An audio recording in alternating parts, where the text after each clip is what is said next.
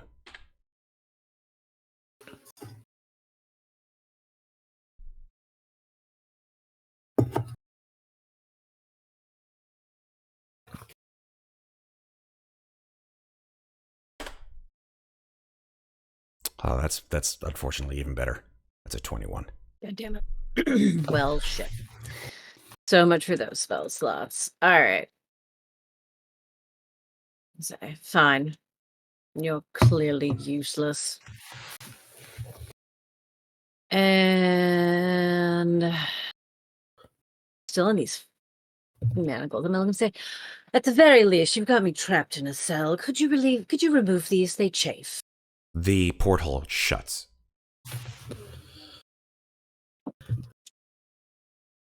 Asshole. I'm gonna burn my last 3rd level spell slot and cast a sending. Cool. To Arthur. Nice. And say, I'm in jail. Come bail me out, dude.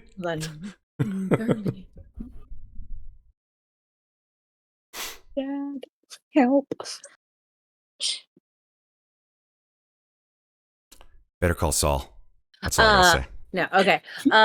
Burly one, I seem to have angered your secret police. I'm being held. Please help me get out of here promptly. Or tell me what to say. Or telling you what to say. Yeah, I think Meaning to them, if there's something I can say to them that will get me the fuck out. Yeah, let me just look up something really quickly.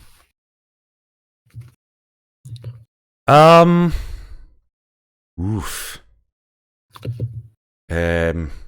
Hold on. Checking. Oh, blast! You're in the tower, then. I don't expect you'll be there for long before they start their... Oh, dear. I'm on the way! That's all you hear, sending-wise. Yep, okay. That's cool. Do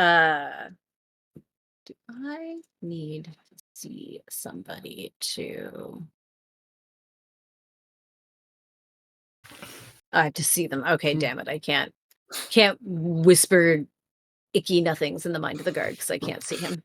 Aww. Party's losing protectors by the minute. Sad face. Okay. People come to me and they go, you know, Matt, I really would like to get back on plot. You're just making all these filler episodes. And I'm like, you know what? I live on filler episodes. This is the best kind of episode. I'm gonna see if my so far, if my mouth hands can bite metal. I'm gonna see if my mouth hands can chew off my manacles. Yes, I like the way that you think, Sarah. Yes. So the door is made of wood, right? I'm just gonna say this out loud. Yeah. Mm-hmm. You're in a stone cell, right? Mm-hmm. When you say bite metal, what metal are you referring to? The manacles. The manacles. Beautiful. I want to be like Meh, and try to get him munched off. I love it. I love it. I love it. I love it. Yeah, I would say that, like, if you cross your hands over in a certain way. Yeah, do like this. Like yeah. That. Yeah. That you could have them start to chew on the metal. Well, that's what we're doing. Cool. I think you do hear the sort of, the sound of metal being compressed. They don't bite through it like a knife through butter. It takes time. Of course not. But you hear the chewing sounds, the sort of crunching sound of tin and steel being sort of crunched and compressed from underneath your palms. Yes, my pretties. Soon we shall be free. I'm just gonna sit there patiently and wait for them to do their work. Okay. Yeah. So let's move away from Muadnhait in the cell, pulling a Shawshank Redemption with her mouth hands. Okay. Great. Yay, mouth hands. You're never alone when you have mouth hands. You have mouth hands. Who's a good mouth hand? Ah, you're a good mouth hand. You're a good mouth hand. Oh, no, don't bite. Don't bite. Bad mouth hand. Now, We can't give you the taste of blood. No. We love you, Muadnhait. Hello, mother. Let's end this half with our find out. You guys have FO'd, and now you're you guys have FA'd, and now it's your time to FO.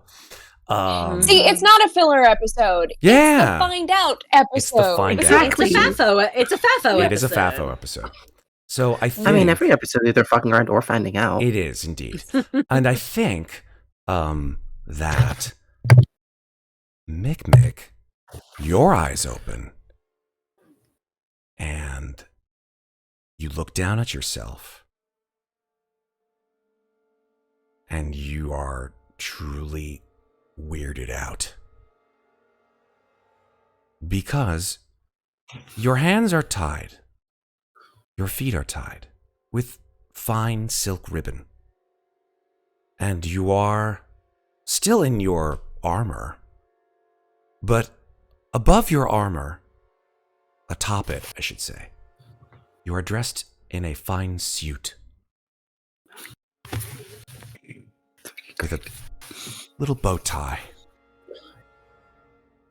And you are placed, and when I say placed, you are sat up because you are sitting on a velvet cushion in a sweet-smelling parlor with lamps all along the walls.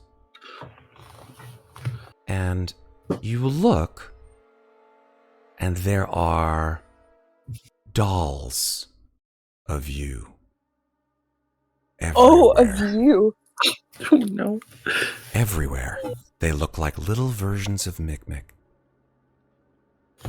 They're all smiling. Muadnhait. Little button eyes.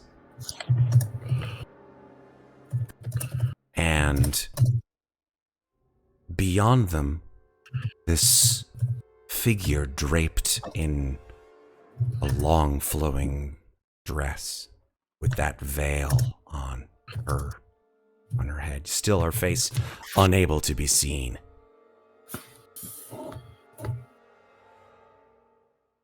She turns to you as you open your eyes, says, "You're awake. You woke up. I knew you would wake. I'm so happy you're with me."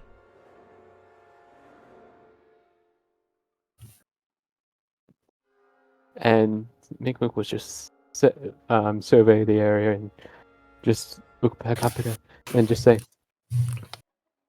"Did you do all this, me?" "Oh, yes. I've been waiting for you to come back for such a long time."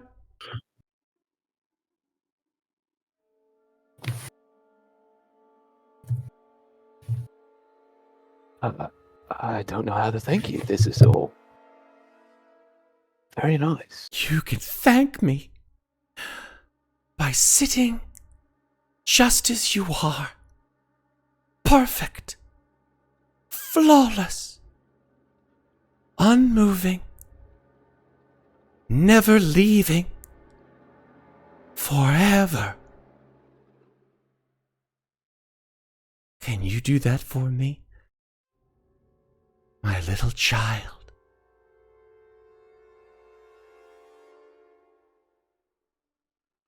I mean, you're all so very nice, but unfortunately, no, I cannot stay here. She floats towards you and says, "You want to leave me again?"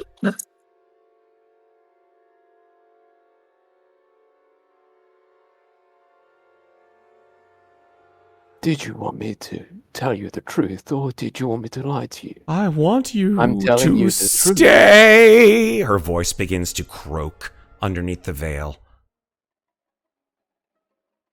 And I'm saying that I cannot stay. There's so many things that I still need done. So many children I still need to find. I think you understand. But you're my child. Children grow up. No. No. You'll never grow up. And her hands slowly raise. And you see, again, those just scars up and down her arm. And her other arm. And she clenches her fist and her nails dig into her palms. I don't want you to ever leave me. Ever grow up. Never leave me. And she begins to just sob. Her voice cracks and tears well from her eyes, which you still cannot see from behind this veil.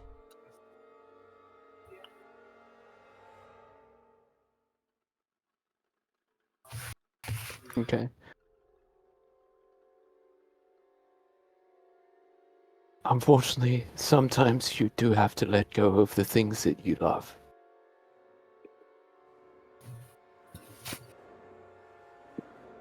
I want you to make a persuasion check, Mikmick.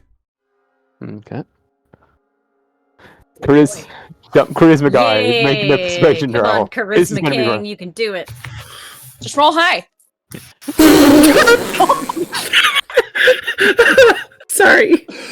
Somebody please clip that. That was like the best timing ever. That was the best. So good. That was the best ever. I'm sorry. I'm sorry for laughing. I didn't mean to laugh. D&D Beyond always has We me all guys. I'm I saw it's roll low on crying. D&D Beyond for me. Just roll high. 4. Oh my god. Oh, We all kind of melted out of the frame because we all just. Ooh, dude. Oh. Oh, man. There's just nobody on channel for a second because we all just transcended to Yep. another plane of existence Yep. for a second. Yep. Oh Yep. my god. Hold on. Let me see what would happen if you roll a 4 in this case. Oh, Oh no. oh my god. Is this like the more you fail by, the worse it is? Oh no. Oh, no. Maybe. It's not in that one. Maybe. Mikmick really is going to be Flesh Golem Pinocchio in a minute. Oh no. At least it wasn't in that one. Yeah, I'm sure. assuming in So that for- one would be pretty bad. I'm not sure if that really God, makes that much of a fucking difference. But here we go. Okay. Mikmick. Strangely enough, you cannot move. This ribbon tied around your hands and feet is deceptively strong. You would deem it to be perhaps even magical in nature. As she hears you say these words, her sobbing just immediately stops. And she floats over towards you and lifts you up like you're as light as a feather. She just lifts you up with 2 hands like she's lifting a baby. She brings you in close, and there is a smell, Mikmick, worse than any cadaver that you have ever encountered, as she breathes through the veil into your face. It's a smell like rancid meat combined with perfume, like 100-year-old perfume. It makes your eyes water. It's so horrifying. Your gorge rises as you realize she's lifting you up to kind of where her face is. And then with one hand, she removes the veil. I'm not going to describe to you what it is that you see, audience, because I will leave it to your imagination. But suffice it to say, Mikmick, you begin to scream. An interminable, high-pitched scream. Something that makes your very skin rigid with fear. And that is where we are going to stop for our break. Ooh. Wow. Ooh, no. Wow, we done did it This now, is y'all. yeah. This is Oh, not going so well, guys. It's not going so well. hot as fuck today. So, first of all, Our Henderson scale is It's not rising, hitting the fan. and It's just raining from the fan. shit is the fan. shit, Yeah, exactly. The shit It's is a the shit fan. fan. It's a shit fan. Oh, We're in the middle of a shit NATO right now. It's so One of There's so my much trouble. one of my New Year's resolutions for this particular stream is let's bring the scare back. yeah. I am on board with that, Matt. Let's bring the scare hell back. yeah. Not to say that you guys aren't like perfectly embodying the nature of this campaign, but Ravenloft needs some good old fucking scares. That's what it's all I about. agree. And you guys Here for it. You guys are here for it. So let's take a break. Let's go with Rather our fear than vampires. wonderful sponsors for this stream, Chepeku Maps, Monument Sound, of which you've heard some of the music this episode, and Into the AM, which I'm wearing their friggin' awesome gear. Go out and buy yourself some of their fucking awesome t-shirts. So let's go into ads, and then we'll come back in like 4 minutes after that. Sound good? Sounds So that good. a total of like 7-ish? 7 minutes-ish, yeah, absolutely. Okay. All right, see you guys in a bit. In the realms of imagination, where legends are forged and battles unfold, one name reigns supreme: Chepeku Maps. For those who demand the very best in battle maps, Chepeku is the ultimate destination. Join a thriving community of adventurers who rely on Chepeku's unrivaled creativity and attention to detail. Choose your vision with a range of customizable map variations. Whether you need dark and foreboding or vibrant and whimsical, Chepeku has it all.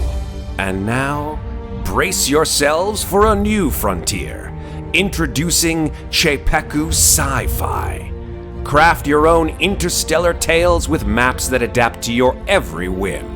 Customize interiors, exteriors, and animated backgrounds that truly bring your universe to life.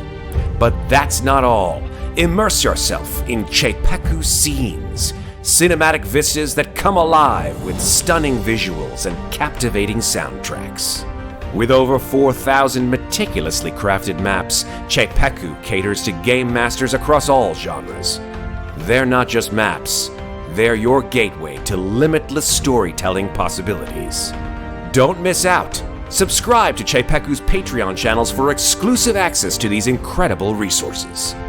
Find the links to their Patreons in the show notes here on our YouTube channel. Chepeku Maps. Your adventure starts here. Into the AM, your destination for premium apparel that's all about embracing your unique style and experiencing unparalleled comfort. Into the AM skilled artisans pour their passion into every piece, using only the finest fabrics and eco-friendly inks. Join the ever-growing community of individuals who embrace their passions and showcase their unique style with Into the AM. And guess what? Right now, they're celebrating their end of season with discounts of up to 60% off. Here's the secret to even more savings. Use the code SLICESSWAG at checkout and enjoy an additional 10% off your purchase. It's time to elevate your style, express your passions, and do it all in comfort. Into the AM's got you covered. Visit them online and start your journey today. Calling all tabletop adventurers, dungeon masters, and storytellers. Immerse your TTRPG sessions in epic soundscapes with Monument Studios, your Hollywood-quality audio production house. From mystical ambiances to musical motifs to terror-inducing soundscapes, they've got the perfect sounds for your TTRPG games. Hey, YouTubers and streamers, best part, it's all 100% royalty-free. Use code SLICESNDICES at checkout for an exclusive 25% off at purchase. Monument Studios, where TTRPG magic meets cinematic sound. Elevate your game, captivate your players. Start your audio adventure today.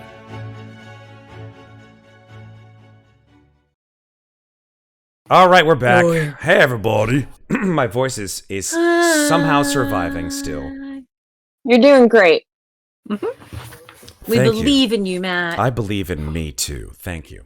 I'm just looking into the AM's t-shirts right now, and I'm like, there is some fun shit in here. Nice stuff. There is some good stuff. Yeah. Point. What's our discount code again, Matt? Our discount code for Into the AM is Slices Swag. Nice. And we get a sweet 10% discount for just putting in the Slices Swag stuff.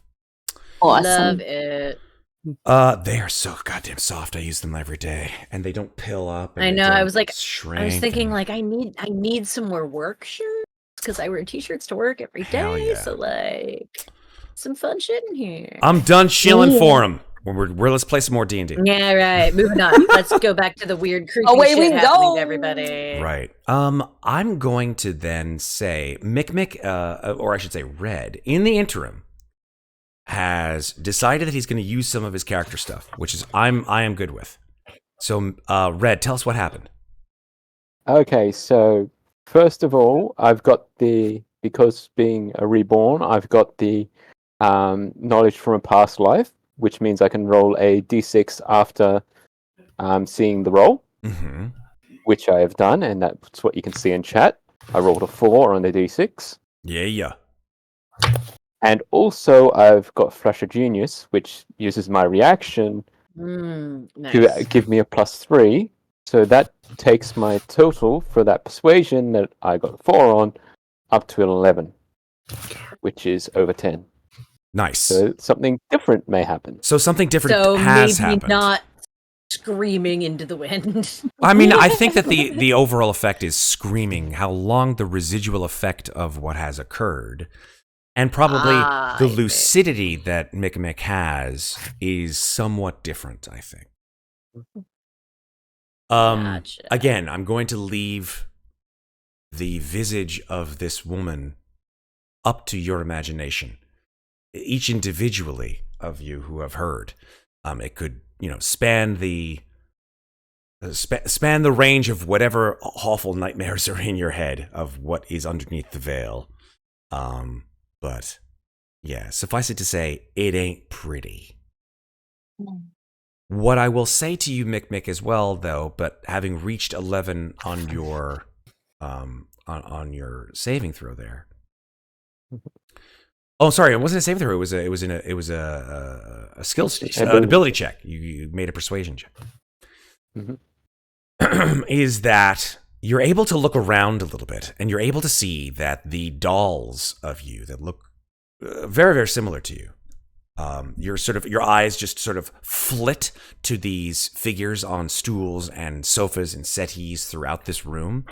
They're not actually distinctly of you. They're not exact copies, because you see that they are, how best to put this in good taste, they're children. Or the bodies of children. Apologize if this triggers anyone, but they are dressed like you in the same fashion, with the same rosy cheek makeup that is on your face, your hair in the same style, and they all have that little monocle placed into their eye socket. But they are very distinctly human children with rictus grins on their faces.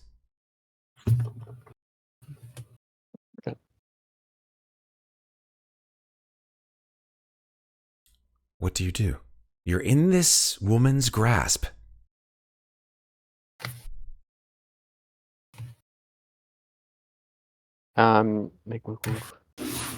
Say, I don't appreciate what you were doing, so I would let me go, or things may get a little bit crowded. Did you say crowded? Things get a little crowded? Yeah, because it's not the best at cosmetically intimidating or anything. Oh no, yeah, I was gonna say make an intimidation check for sure, but I wasn't gonna like throw you a disadvantage bone because I wasn't exactly sure what you meant by crowded. Yeah. Yeah. Go for it.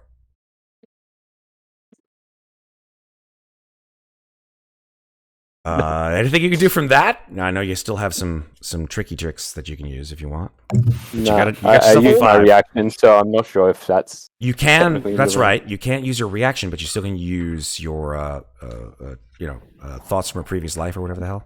Yeah, I don't think that's going to do much. It's a D6. The D6, but knowing my rolls, I'll probably get a 2. Hey, it's up to you. You want to use it or no? Nah. Cool. Nah. All right. Yeah, I think she just ignores you completely. And she starts to sing this strange, like, lullaby. She's like, don't you cry. It's awful, and it's off pitch. And she's, don't you say a word. Mommy's here now. And she takes her finger and just presses it against your lips. And she grips you with this iron grip. You feel her nails digging into your arms. I'm just going to put you away where you'll never, ever, ever get away from me. And she begins to float towards a nearby door. What do you do? Well then, once she has her back turned to him, he's going to cast Lightning Lure at her. Okay, do you need... you are restrained. Do you need... It's not. It's just verbal. Sweet. It's just I verbal love it. components. Lightning Lure. All right, let's make it happen. Go for it. So that's Okay. is that a saving See if throw? I can actually hit this time. Or is that a saving throw or an attack roll? It's a saving throw. Okay, so I will make her make a saving throw. Let me just check her stat block here. Oh no. Ooh. Okay. Actually, that's not the right one. Yeah, it's that one. It is that one. What kind of saving throw is it? Strength. Ooh, really? Okay, so Strength 15. it's only a +4. Oh Jesus! Oh, Oh my God. Only. She's as strong as you are. Oh boy. That's a 10. Woof. Let me check something. Hey, Check nice. something. Hold on. She chooses to succeed instead. Sorry. Yep. Oh, She still takes the damage, Yep, she'll still take the damage.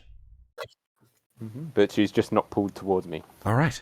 So yeah, you're this like lure of lightning. This a whip of lightning comes out of your hands as you say, "What's the word that triggers your lightning lure?" Well, he's used it a few times before, so I'm just trying to think. I mean, we'll go with the classic. Get over here. Okay, that You works. don't run away from me. thought you wanted to get her away Kind from of. me, though. Isn't that the Oh, God. opposite? Yeah. Don't get over here. Maybe I don't know. Whatever Yeah. works for me. Don't get over here. Take me with you. Yeah. So okay, what's the damage? I roll the damage. It's 10. 10. All right. At this point in time, I'd say that was a surprise attack. Let's roll initiative. Okay. Oh no. There is no map for this, so you'll just have Yeah. to excuse me. Theater of the mind. Theater of the mind. Good thing you Keep don't rolling fly, low. Red. Let me I keep bring up. rolling low for some reason. Let's just add a token. Let's add your token on the screen here, Mikmick. Just for funsies, so we can see you.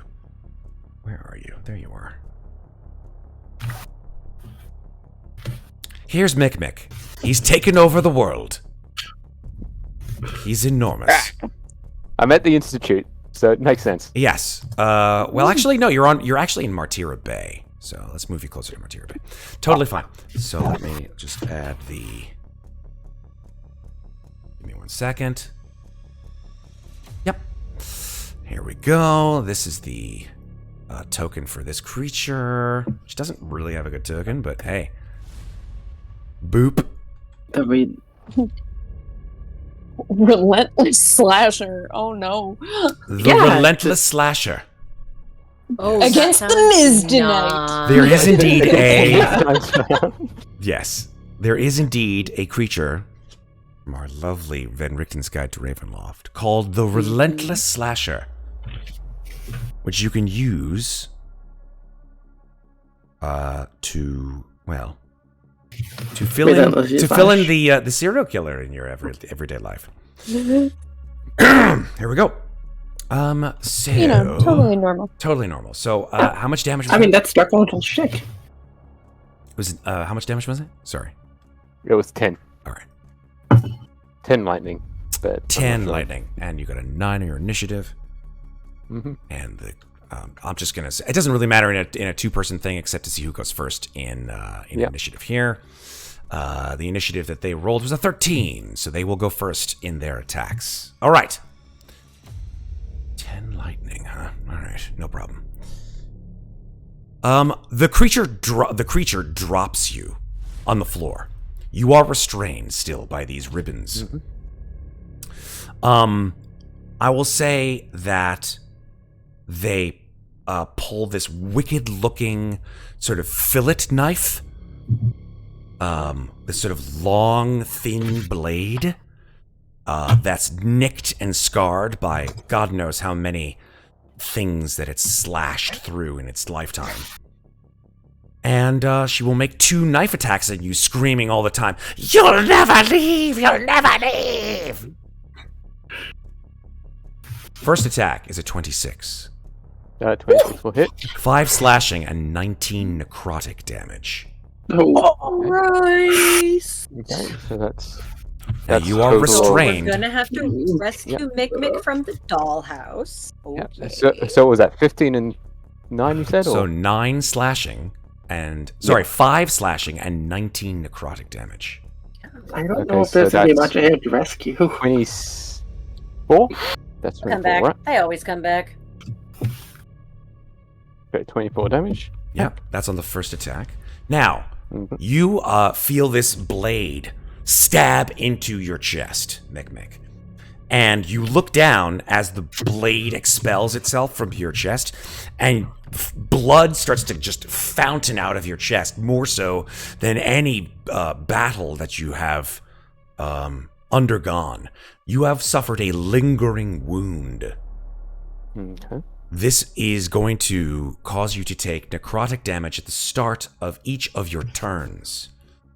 Each time this creature will hit you and do damage, it will increase the damage dealt by this lingering wound by a certain amount. The wound will end on you if you either A, regain hit points, or use an action to staunch the wound, which requires a successful DC 15 medicine check. Second attack incoming, senor. Okay. That is a 20, non-natural. 20 will still hit. That is 8 slashing and 19 necrotic, and increases the wound by 3. Okay, So your wound is currently 18, 9, and 3. Right? 18, 9. Your wound is currently at 3. Okay. So 18, 9, and 3, what's that all up? Sorry, the 18, 8, you're confusing So me, that's Red. It's 8, 30? 19, and 3. So it's 11, So that's and 19 30? is 30. That is correct. Yeah. Okay. It is now your Okay. turn. So the wound is on you right now. So I'll just say that the 3 was from the wound. So you just take a wound. So it's your turn. What do you want to do? Okay. Well, question for you, Matt.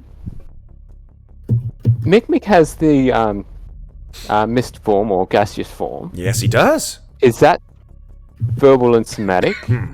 The spell itself?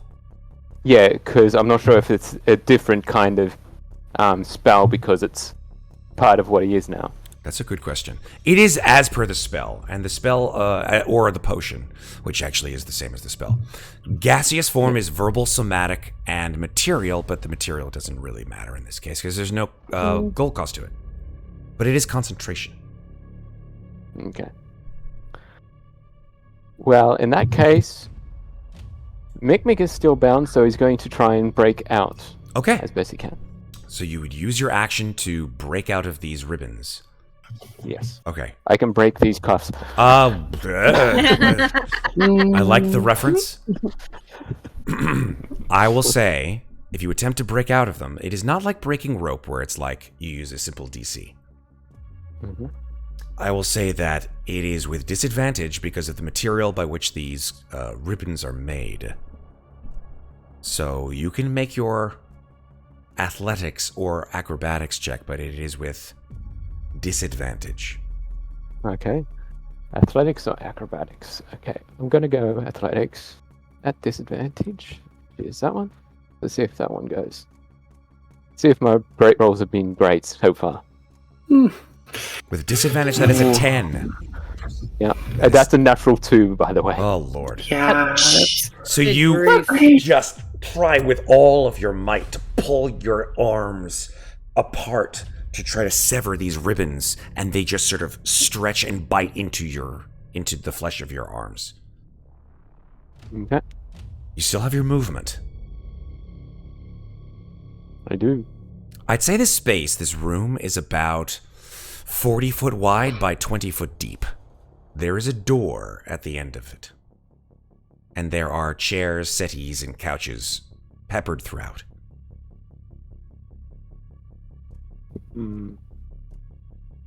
Okay, so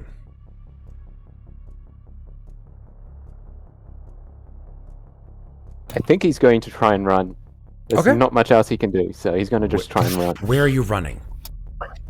Running towards the door. Okay, so what's your movement speed? 35. I'd say with 35, directly at the door, you can make it, but this creature is going to make an opportunity attack at you, unless you have Okay. something to block it. No, All right. we'll see if it hits first. Indeed. Here we go. Single attack. That is a 9. 9 will miss, fortunately. Amazing. You just hear this through the air as this blade cuts through it. And you hear her scream, "Get back here!" And Mikmick's just booking it. You run to the door. As you slam yourself into the wood of this door, you reach for the doorknob with your cuffed hands and pull with all your might. It's locked. Of course it is.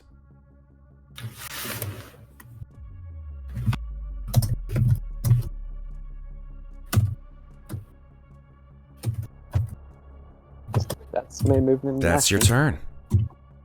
Let's see what her movement is. Oh, it's 30 feet. You had 35 feet, correct? I have 35 feet. You're fast as shit, gnome. Oh, she can't get to you. So she sprints with the fucking dagger in her hand, this slashing knife, just right at you at the door, and then uses her action to dash. So she's right in front of you, but she hasn't used her action to hit you. Yeah. What do you do? Okay. Let's Yeah. see. Gaseous form. Gaseous form. I would do Gaseous gaseous form, but my hands are tied. Literally. Oh, does it have somatic components? Yep. Verbal, somatic, and material. Damn it. Yeah, and all my other spells are also somatic, so yeah. Yes. You don't get Yeah. it's not a spell as an ability, it's you have to cast the spell with the spell slot. The ability Yeah. itself is the spell, right? So it Mhm. uses the same kinds Okay. of components. Well, I didn't know because sometimes because for example, Amnestria as an Eladrin can just Misty Step. Yeah. I She can. doesn't have to It's do anything to cast it. So I didn't know if his gaseous form ability was just you can turn to gas as with the gaseous form spell, not you cast the gaseous form spell. I think the ability. I didn't know. I don't think Okay, I the didn't know ability what the was wording was. decided, to be perfectly honest, until tonight. Oh, okay. Yeah. But it is an ability that came from a dark gift. So Yeah. we just gave him the Yep. ability to use the spell because it's not on his list. Okay, as opposed Yeah. to the ability to just assume a gaseous form. Correct. Yeah, it's a dark gift. Okay, gotcha. Yeah. What's what you gonna do, Red? What you gonna It's do, your Red? turn.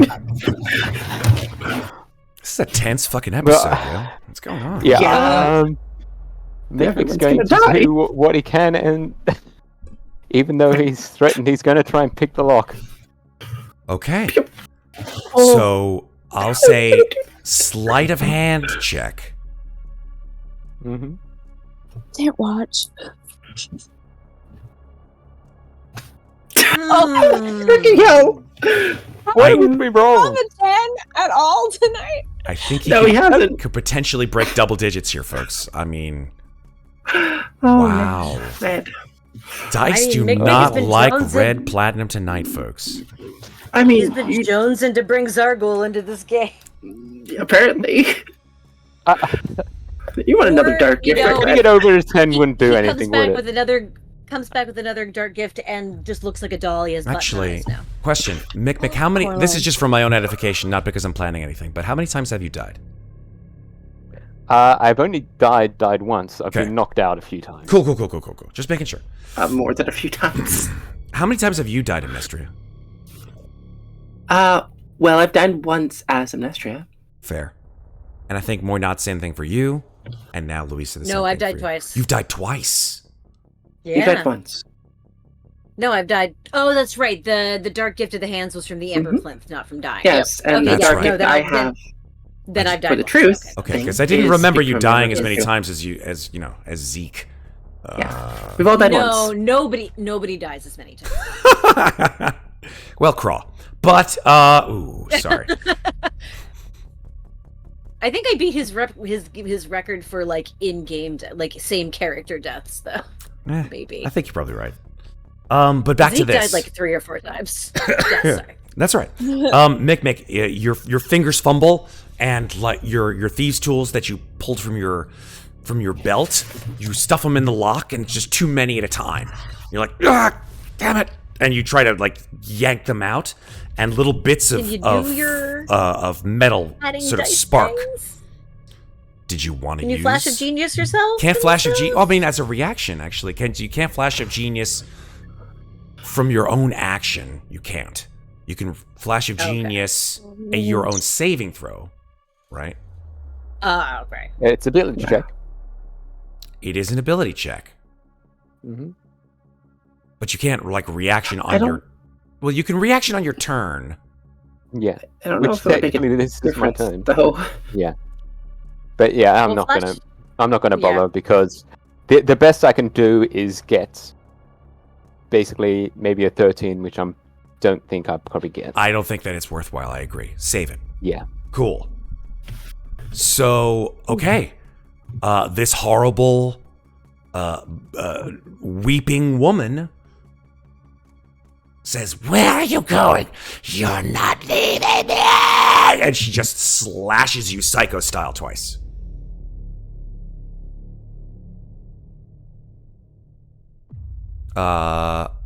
Oh boy.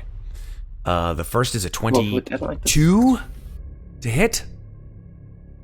I'm gonna stop that with my protective wings, which give me a +4 now. Beautiful. So that makes me AC at 22. Great. Nice. So the wings wrap around. They sort of burst out of the sort of like child's play uniform or clothing that's been put on you, and wraps And around also you. that was my reaction, so that's why I saved it. Amazing. Ah. Hot damn. Smart move, It Red. was Smart fucking move. fantastic. That was the first attack. The second one comes in after the knife bounces harmlessly off your wings. Second attack is a 16. A 16 will miss. Amazing. So you're able to just turtle up underneath your wings, and the knife just ping, ping, and she's right there in front of you. What do you want to do?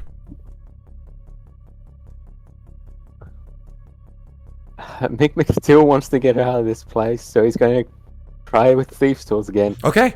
So you're like, God damn it. And like, while this You have a woman is better just chance Um, with- psycho stabbing Yeah, you, wouldn't it be you're better able to to on the like door? get in there now. and- or do you have a better chance of busting out of your bombs? Or the door. Mm-hmm. I mean, I could try and just bust through the door, just pure Might strength. be better than your +1 sleight of hand, Red. Yeah, because your athletics is high, and if you, Yeah. I'm just saying, if you get free of your bonds, you can run 35 feet away from her and stop her from attacking you again. I love how everyone is trying to help Mikmick survive. It's so wonderful and heartwarming. Or actually, I think I'll try and just bust We through like the our door, little just gnomes. pure Yeah. strength. Okay. Oh, Rage first. Red. Rage first. You could rage, yes, and it would give you. Yeah, it would balance out the disadvantage. Yeah, I'm okay, so out of bonus cough. action rage. So many meta Slam into the pigeons in door. this episode. They're just flying. You don't want him to die, everywhere. Red. Three little meta pigeons sitting in a row. One flew off, and then there were 12. He's up against a multi-attacker with legendary resistances by himself. We're trying And he's to... restrained and almost dead. You know what? What's even better? I'm down to single digits. Sometimes Yeah. the dice Oh, God. Fuck. You're gonna die. want Oh, no. what they Yeah. want. Because you know this bitch is just going to keep stabbing him once he's down.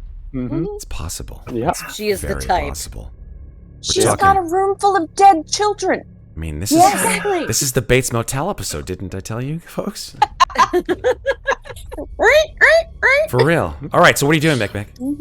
I'm just trying to bust through the door with just pure strength. Just make a Mikmick-sized hole, Yeah. like Looney Tunes. Kool-Aid Man. Like, Yeah, like, exactly. like Kool-Aid Man. What I've been saying. I mean, he might as well be. He's covered in so much blood. Oh yeah. Oh, fucking hell. Yeah. All right. I will say, Mikmick, you use your bonus action to rage. I thought I heard you say that. Yeah, bonus action rage. All right, and now I want you to either make an ability check to just pull the fucking door off the hinges, or slam yourself through it. Which is it? If you slam yourself through it, you're going to take some damage. But if you pull the door off the hinges, it's going to require a little bit more and an athletics check a little higher. Which do you want to do? I would say pull off the door. That's Cool. the best thing. High Yeah. athletics check, no damage. Go. Okay. So, You have advantage because of rage. Has rage. yeah, so advantage Natural with 20. rage. Come on. Advantage. And I'm also going to use my armor of magical strength to add even more to that. Nice. So What- I'm what just is gonna what is your double- armor of magical strength? Give It you? allows me to use my intelligence modifier in addition to the roll. Oh shit! No. So I can That's add a good. +3 to this. Nice. Nice. You got So, this. Go make So, me go. so Go. athletics at advantage +3. Let's go. Don't roll shitty. Okay, thank you. Oh, There you go. 24. +3, which is 24. Yeah, narrate to me how you fucking rip the door off this goddamn hinges. Well, Mikmick, being is an engineer, and that his training is in construction, he knows the weak points of the door. So he just grabs the handle and tries to use all the leverage he can, and just rips it off the hinges. Okay. So instead of ripping it out from the hinge, instead of ripping it out from the door latch, it actually comes out from the hinges instead of the door latch. So it kind of opens up backwards, and the door's completely separated from the wall, and Amazing. Mikmick runs. Jesus. Yeah, so you use your action to rip the door off the fucking hinges. You throw it aside like it's like a child's, a child's plaything. Actually, Use his cover. even though this... Could I use the door as a makeshift shield? I'd say no. I love you to death. I really do, Red. But you're a gnome with a normal-sized door. I don't more see than that the fact physically that he possible. I'm looking puts at it my behind front his door own right case. now, right? I'm looking at my front door, and I'm looking at what the size of a gnome would be. Mhm. And I know you possess freakish strength, but there's no way, in my mind, as much as I would love to see you use it as a door, maybe like half of it, Maybe if you Yeah. smashed half of it, you could use half of it as a shield, Yeah. but not the full 7.5 No. full fucking door, right? No. Okay, and then he's just bootlegging it. So you throw the door to the side of the corridor. You see a long corridor with candles in candelabras set into sconces. And at the end of this long corridor, and you see pictures just festooned at jaunty angles through this hallway. And as you run down the corridor, you catch a glimpse of the face in each one of these paintings, and it's your face.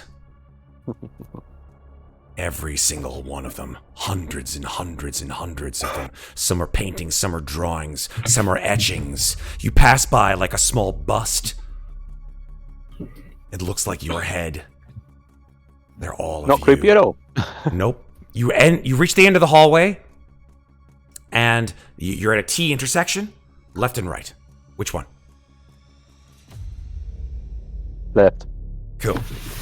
Turn to the left. You see a front hallway. The front hallway has a work table.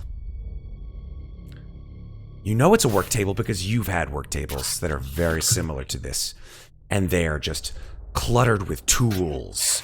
You smell the scent of wood and of sawdust, and the very acrid and very specific smell of rancid meat. You look atop this work table, and you see half of a child's body, half stuffed with sawdust. And a little mask next to it that looks like your face. Ugh. And you hear from behind you, yeah! You just hear this inhuman scream. You're Well, there's faster no than door. she is. You're faster than she is. But she's still running and charging. So it's back to your turn. Okay. Well, there's no doorway past the workbench. No. So Mikmick's going to turn around and go to the right. Okay. You go to the right. You see that there is a stairwell. It's going up. Well, he'll go up. Okay, And Oh. so he's going to continue down that direction. And while he's running, he's going to be trying to get out of the binds. Cool. Make an athletics check. With disadvantage. Because it's still Athletics the same material. Okay. Would your rage... You didn't get hit. No, I didn't. So I think your rage would end. Yes. Rage has ended. You still have more rages. I'm going. Yeah. So rage has ended. Athletics 15. Athletics 15 is enough. Oh, Okay. thank God. Oh, So- thank goodness. You finally break those cuffs, as you so indicated before. Yeah. Yeah, and he's continuing to run. Okay, you run up the metal stairs. Clank, clank, clank, clank, clank, clank, clank, clank, clank. All the while behind you, you hear probably 5-10 feet below you the scream. You don't hear any footsteps.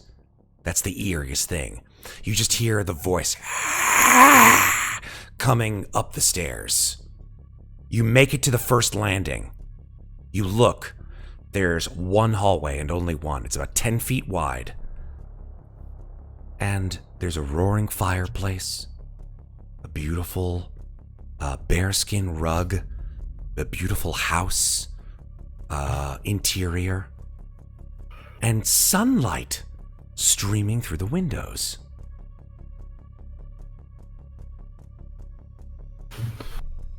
Okay, so the fireplace is lit, right? The fireplace is, at this point of time, yes, it is lit. Okay, then. I want to do something fun. Sure. That's what we're about. Run straight for the fireplace. Run for the fireplace. It's about 20 feet from your position.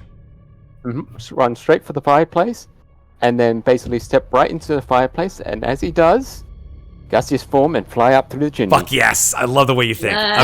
Amazing. Yes. And up the chimney he went. Can you put a little finger on your nose? We're about 10 days late, but I love it anyway. And that being said, because the reason why I ran into the fireplace is the tail that he's got on probably looks like he just burst right into fire. Did you, by the way, did you staunch the wound? Nope. All right, so you're going to still take each turn 6 more damage each turn. So that was been like 3 turns or 4 turns. So just take 6 damage, 6 damage, 6 damage. Can't. So you took. So you're like your blood fountaining out of you. I can't. Literally, I cannot. Take 6 damage. No. Yeah. He's. Well. Oh my god. You're lying. You dropped to if- 6 no. hit points. No. I was at 3 hit points all that time. Oh God! You knew about the wound. I told you about the wound, dude. Yeah, but I couldn't. Wait. I But couldn't you have staunch it. healing. But you have healing. You can just heal I yourself. couldn't staunch it. Okay, so here's the thing. I couldn't staunch it because cure wounds is somatic as well. Oh, look at this. It doesn't matter because Ironhead Oh, 454 Yay, busted out the Chad. 10,000 point redemption. Damn. 1,001. Thank you, Fucking hell. Healing. Ben, Ooh. you wonderful son of a bitch. Bennett. Supreme Potion of Healing. Oh damn. That's the Is that 88? that's the top one. No, I think it's more than Yeah. that actually. So Supreme, that's what. I will tell you in 88. 1 second. It's Taco Supreme Potion of Healing. It's the Crunchwrap Supreme. 10d4 plus 20. My favorite. Oh. Nice. Nice. So that means no matter what, he definitely has enough to eat those 18 damage. Yeah. Heck yes. And actually, would taking the damage from the wound keep his rage going? Oh, that's a good point. Oh. It would have, yeah. Oh. Yeah, it would have. So yeah. So what was it again? 10d4? 10d4 plus 20. Plus Yeah. 20. Yep. Amazing. This is where Red just rolls all 10s. I mean, let's see it. Mm. Oh, Be great. 1s and 2s and 3s. Yep. Okay. And 1 4. Alright. 1-4. Plus, it's still 44 44. points of healing. Yeah. 44 Yeah. points of healing. 44. That's not bad. I'm not going to say no I'm to like, that. No. that's over No, half no. my max. I I'll think take it. realizing, and this is where, like, although it's not a physical potion, right? This is because hit points themselves are not a physical indication of your health. They never really have been in my mind. They are a physical indication of nothing. They are a construct of how we determine one's resilience in combat. Because in real life, if you stab someone, they fucking fall over and die. I He mean, gets stabbed a lot of times. Yeah. if I were to make a comparison to a video game that was quite universally panned, to be honest, but anyone ever played Duke Nukem Forever? Oh yeah, I love that game. Duke Nukem doesn't have a HP bar. He has an ego bar. Yes. That tracks for me.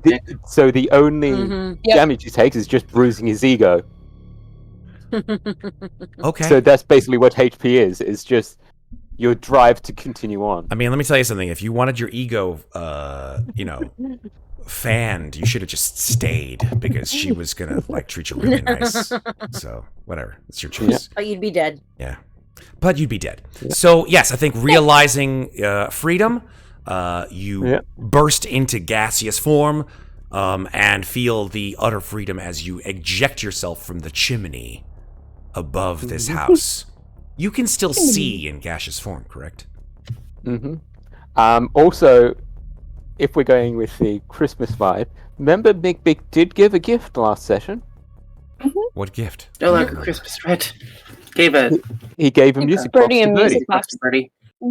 Got it. That's right. You did. And now he's up through the...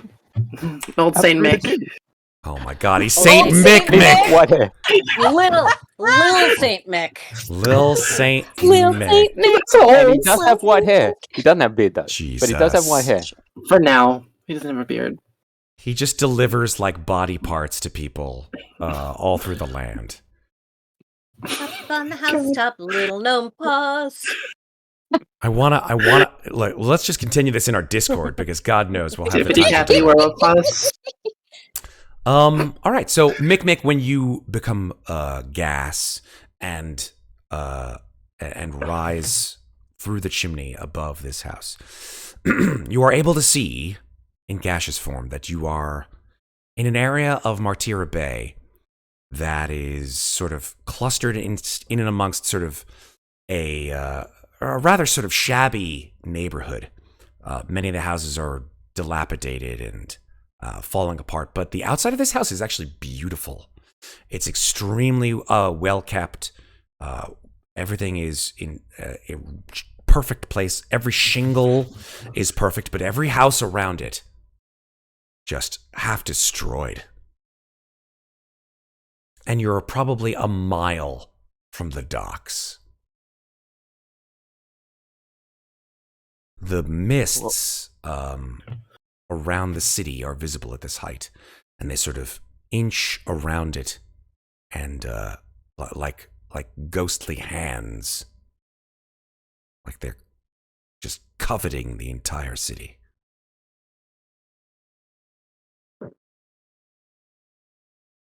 Now, can you move as gas? Yep. How fast can you move? I don't know. I don't have the spell for that yet. Sure, I'll I just. think it's like 300 feet per round, actually. Are you It's serious? insane. I always Yeah. thought it was slow. It's insane. Yeah, it is. While in this form, the target's only method of movement is a flying speed of 10 feet. 10 feet. 10 feet, yeah. Never mind. 300 feet, you're like, What you am I are the thinking of fastest then? gas in the West. It lasts for an hour. That's right. Mm-hmm. There's some It's spell concentration, though. that I don't I mean, I don't see what So- else you're going to concentrate You're on. fine. Well, I mean, concentration, but he's still got the lingering wound as a gaseous form, doesn't he? No, you, no, you don't take any damage. You're healed. And Okay. you And got also 44 hit points of healing, yeah. Yeah, and once you regain hit points, the lingering wound goes away. Right. Okay. So as you float above the rooftop of this manor, or of this mansion house in this horribly poor and dilapidated neighborhood, I think that you sort of are pretty aware of the direction that you should go if you were to get back to the Ray Agency. But you are pretty far. And if you use the gaseous form, you'll only be able to go 10 feet every 6 seconds. So pretty slow. Yeah. So it's up to you. Well, Mikmick is going to, as the gaseous form, he's going to float back down to the ground and then find a area that's out of view of the house he's just ran out of, and then revert back to his gnomish form. And he's continuing to just book it, but he's going to try and book it a little bit more faster than he usually does. And as he's running, he's going to see if I've still got... Yes, he's still... And as he's running, he's going to cast Long Strider on himself to make him run even faster. All than he right. can. Gnome with the wind. Just... Yeah. That's 90 feet a second, or there's every 6 seconds. Yeah, there's just like a little pattering creature Damn. Oompa Loomping his way through. Not as fast as Louisa, but pretty close. All right. I mean, What, Louisa's got Insane ball. 50, not anymore. doesn't she? 50, I think Louisa's 50, isn't she? Not anymore. Mm. Well, Or at least not right now. occasionally, As a monk, yes. now, Same. Yeah. but In a monk form, yes. Yeah. When I said sunlight, I meant not like pure daylight, meaning it's filtered through the ever-present mists and clouds that you see in most regions of Ravenloft. So it's not like a pure, bright, sunny day. Because it's never sunny in Barovia. I mean Darkon. I mean Lamortia. I Wait, mean it's daytime? daytime. Wherever we are. Ravenloft. Next time. Daytime for him, right? Daytime. Yes, it is day. What happened to us then? Good question. We'll find out. Mikmick, I think you start running back, and we'll cut from Yeah. you to Running back to Alex. Let's cut back to Moynot. Maybe an inch of manacle left. If you wanted to, you could try pulling it, but it would require a.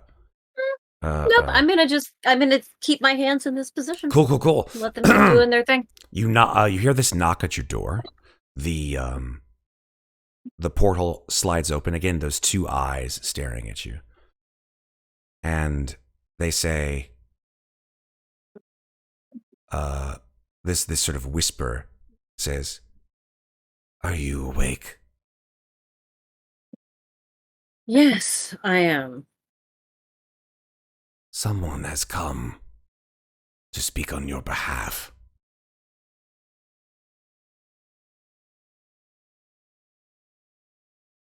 Oh, how did that go? We are willing to release you at this point upon your recognition. Your fees have been paid.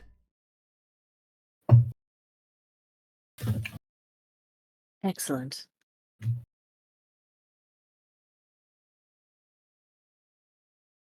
Stand. Stands up. There is the sound of an enormous piece of metal being wrenched backwards in some direction against the door. And then the door opens, and you see two figures. You see one of these individuals who you saw the night before, all dressed in flowing black. The only thing that you see is, again, the eyes, the gleaming eyes from under this cowl. And this individual stands pretty tall. He's about 6'2". Behind him is Arthur. Arthur is sort of dressed in a long coat with a concerned look on his face. He has his hat in his hand. And he says, "May we process her, and we need her back at home. Are we square?" The figure just stares at Arthur, and you hear him say, "Your fees have been sufficient." Arthur sort of sheepishly looks down at the floor and says, "Thank you. Thank you." Gestures to you, Moynot. Come, girl, come. I'll come. I come forward. She's bound. May she? The hands gracefully remove a ring of keys from its belt, or their belt, or his belt. You're not quite sure.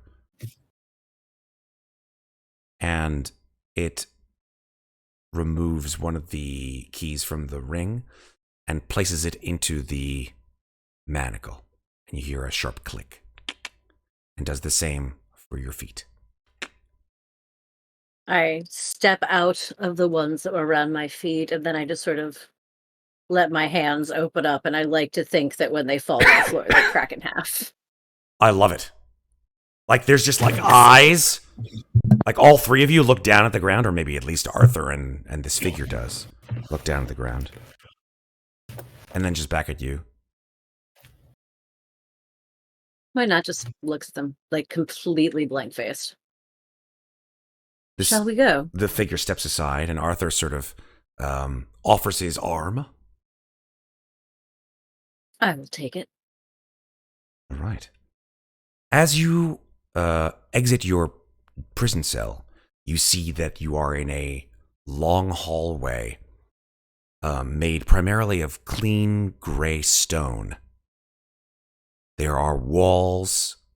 All the walls along this corridor are inset with, God, perhaps 12 to 24 doors that all look like yours, each of them having numbers above them.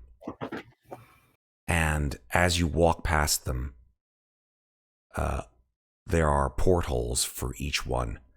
You just hear screams, the screams of pain, mental or physical, anguish from within.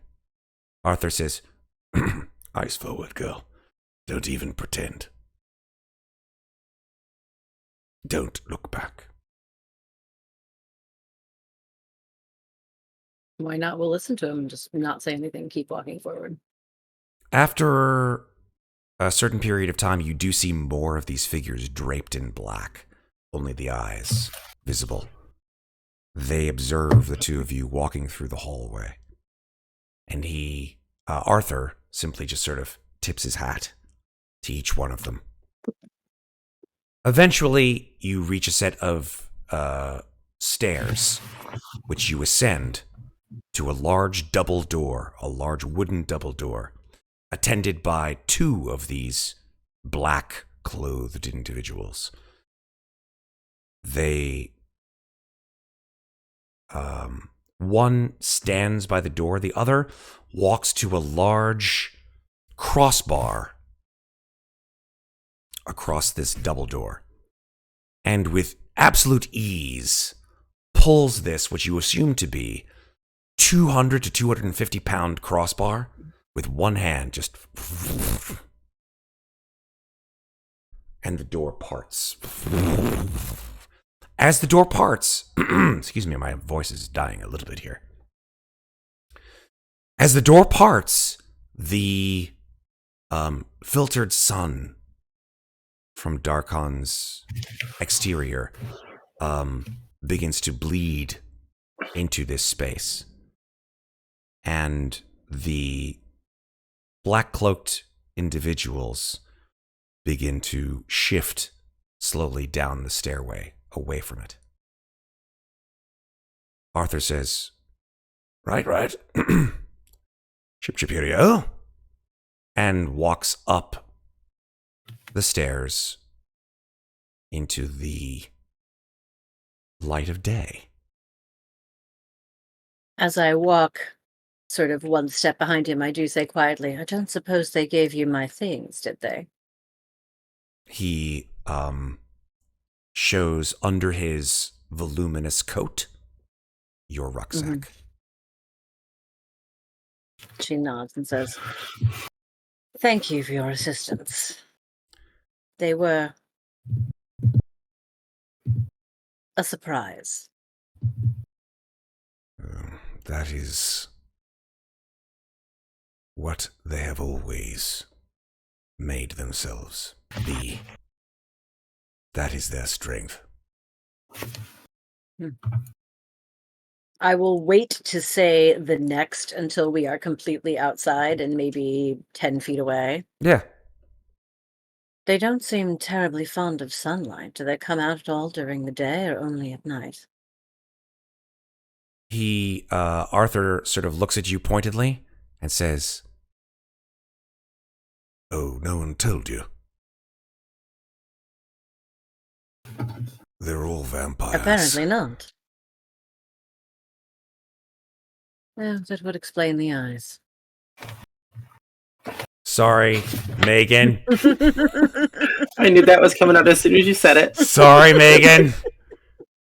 Okay. So much emotion. So much emotion this episode. She's like, I am powerful werewolf girl. Fuck vampires. God damn it. I am built to be your mortal enemy now. Couldn't have happened to a nicer There you place. go. But Exactly. first I'm gonna hide beneath this skirt. So yeah, Moynat, I think Arthur walks you into the burgeoning light of a new Darkonian day. let's. Renat does kind of stretch for a second, really quickly. Yeah, before no, he go ahead, clicks. go She ahead. looks at Arthur and says, "I am still in need of silver chain." For your erstwhile friend, yes? Both of them. Oh, right, of course. What do you intend to do with that? Something that may or may not work, but I have to do something. Well, I understand. I've had the opportunity to spend the night speaking with her fees, Nan Luran. In your absence, he may be able to shed light on several things. He may not be a monster hunter like our friend Van Richten, but he is a seer of note. So he has knowledge of arcane nature and perhaps may be able to assist you in whatever you need. Very well. So I think you walk swiftly back to the agency.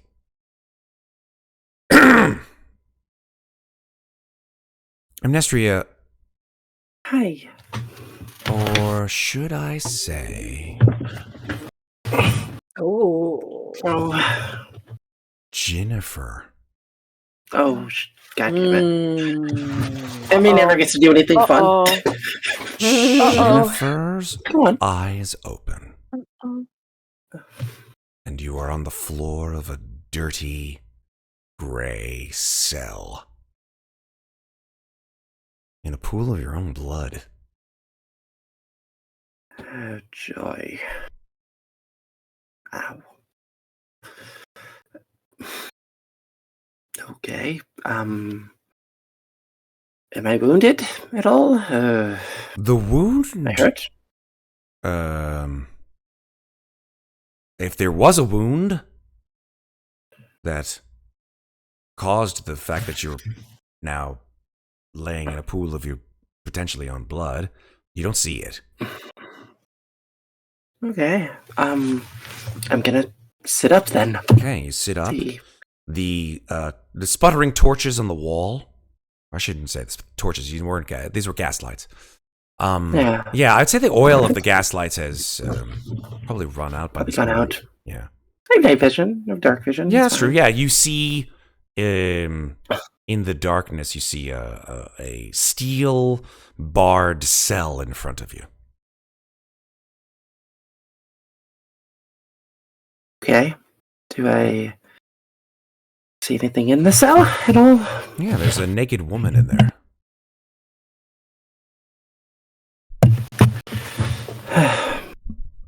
Great. And it's not for once. Oh, am I wearing my clothing? Actually, I should ask. Yes. Well, you're wearing the Okay. clothing that Ginnifer wears whenever she because your clothing transfers back and forth, right? Yeah, it does. Okay, I'm gonna get up. Gonna bang on the bars a little bit. Now, Ginnifer has met and has had discussions with Louisa before. I know that for certain. Yeah, she knows Louisa. Yeah. So you recognize her immediately. Sans clothes, which is something probably you haven't seen. No. I've seen one of them on clothes, but Yes. not this one. Not this one. Making a bingo card, apparently. Yep. Okay. Wait, Well, wait. No. Was it Ginny or Amnestria who saw me? Oh, no. You woke up as Jenny woke up in bed with you. That's right. It was. I couldn't remember which Yeah. one of you. I couldn't remember which one of you I woke up in bed with. Sorry. Oh, that's what made it more fun. weren't you Ginny when we were the ghost dancer? Yeah, No. I Wait. Was she? Yes. When we fought the ghost dancer, yeah. Yes, that's right. Yeah, We she were was all doing that. naked during the Oh, ghost yeah, dancer. right. We were. Oh, that's right. But did we- So you actually have. All right. Fair enough. Fair enough. So that Fair could be enough. why you recognize her so quickly. You're like, oh yeah, there's that butt. Yeah. Yes, but gonna take the dagger and just kind of like bang on the bars. Just be like, Bang, bang, bang, bang, bang. Louisa, there's this pounding in your head and this horrible sort of dryness in your mouth and throat. And then you just hear pang, pang, pang, pang, pang, the sound of metal striking metal. You alive in there? Would you stop at this hangover? It's about to kill me. Mm. Oh, Oh, a hangover, is it? Huh? what does she remember?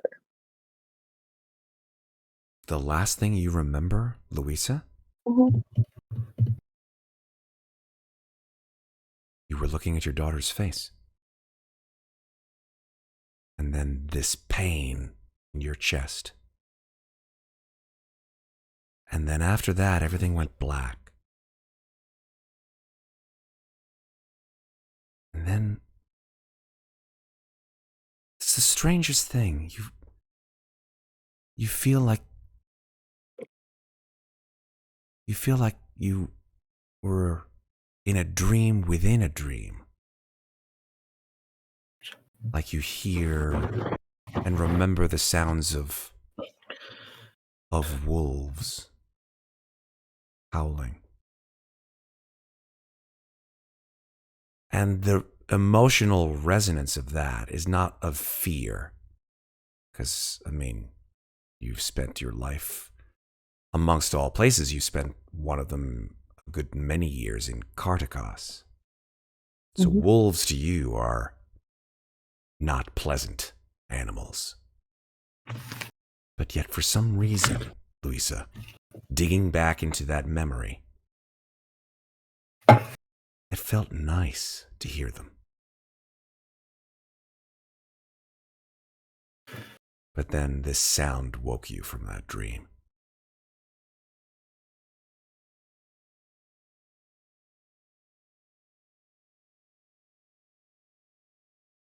I think all of that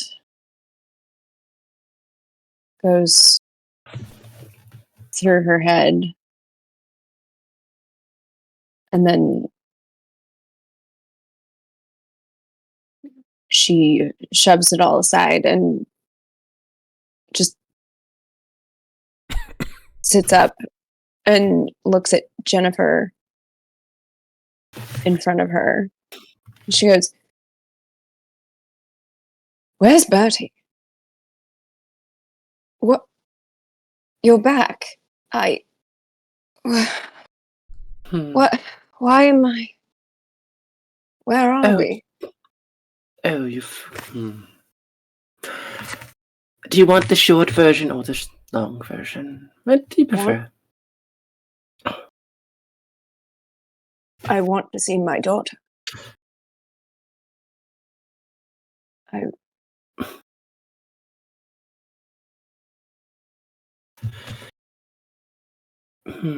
I don't know if you should, to be perfectly honest. So, probably not the best idea right now. Why? You must wonder why you're in a cage. No? Yes? Well, how do you explain this easily? You're a werewolf.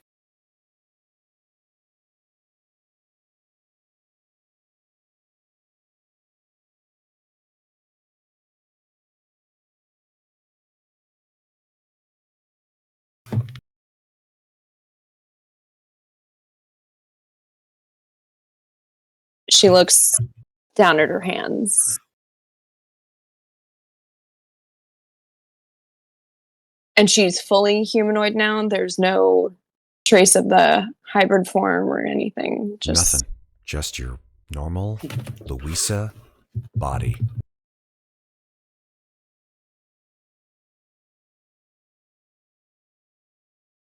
I dreamed of wolves when I was...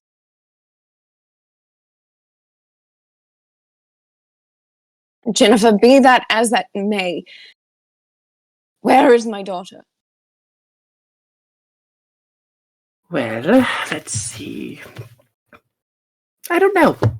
She's maybe upstairs. She may not be. I can't really say. You see, you did something Louisa's going to lunge for the bars and try to grab Ginnifer by the collar and yank her towards the bars. Okay. Towards I would her, say if she can reach her. She can reach her. I would say that you've walked close enough. Louisa, I would say make an acrobatics check. Okay. Roll better than I I'm have. back to Louisa's sheet. Back to Louisa's sheet, yes. Okay. Roll better than I have been. Damn. Nice. I'm not even gonna try to. Yeah. No way. Yeah, Jenny is not very. She's gonna let you pull her into bars. Ow! You know this dagger is silver, right? It's. You and I will have our conversation after I've seen my daughter. Well, I think you need pants first, don't you?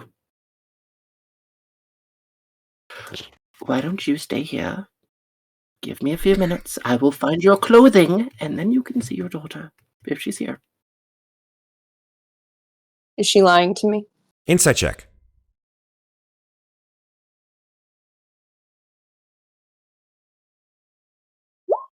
$18. She's not. There you go. Even if you roll, yeah, she wasn't lying to you. Yeah.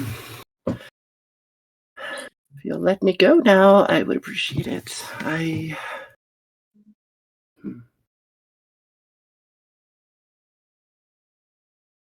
She lets you go.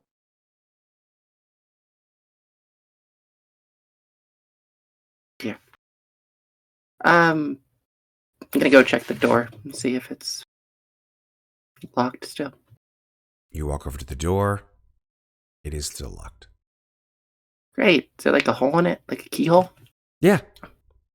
Yeah, great. Gonna miss you step through it. Do it. Yeah.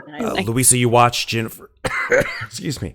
Ginnifer just disapparate and then It's such a silly trick. she does not reappear. You appear on the other side of the door, Ginnifer. Yeah. Is anybody here? No? There is no one there on the other side of the door now. Okay. I'm gonna unlock all the locks. Okay. Open the door. Be right back, and then close it and lock the locks again. Oh my god. And be too careful. Such just a gonna- brat. Gonna walk upstairs. Yep, you walk upstairs. You Do I see see anyone? through the windows that there is in fact sunlight. It is daytime. You look around. You do in fact see a couple of figures. In a nearby room, with a long table. You recognize, I think, based on my recollection, I think you only recognize one of them. You recognize Alanik. How's he look? He looks haggard, like he hasn't slept a lot. But he's in his chair, and he is sitting at this long dining room table. Excuse me. And he's sitting there talking to a long, dark-haired man. Not that the man is long, but that his hair is. Sorry. Fucking ridiculous. I don't think Ginnifer's met Hafiz. Has she? No, she didn't. No. I don't think she did. Yeah. So I think they notice you almost immediately as soon as you enter the room. Alanik I am turns to you. making no effort to hide myself. Yeah, Alanik says, oh my.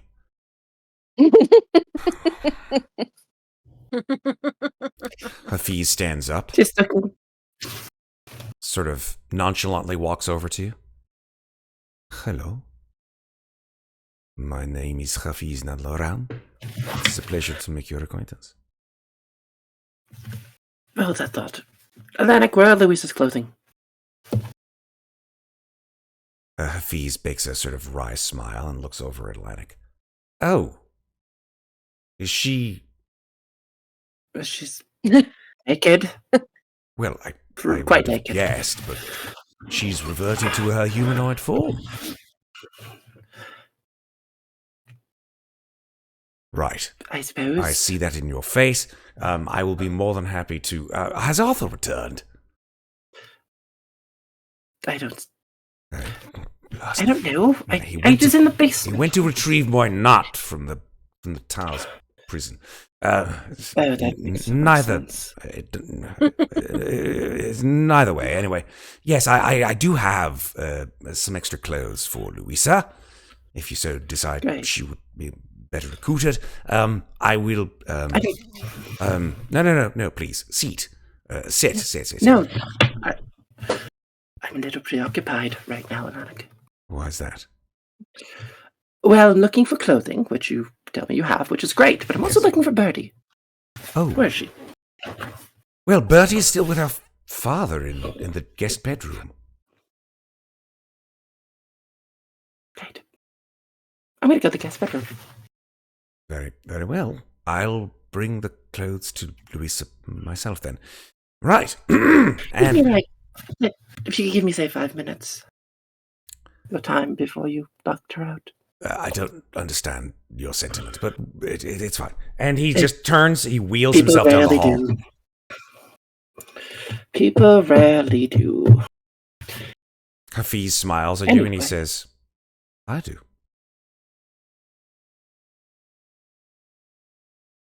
He sort of cocks his head at you.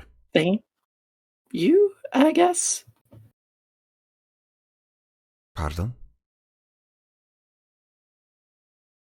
I'll give him a nod and go try to find Birdie. He sort of like squints at you like, was that a thing? I'm very busy. Of course. Where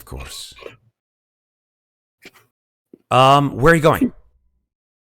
To find Birdie. Okay, you go down the hallway to the door indicated by Alanik, the guest bedroom. The door's locked. I'm going to knock.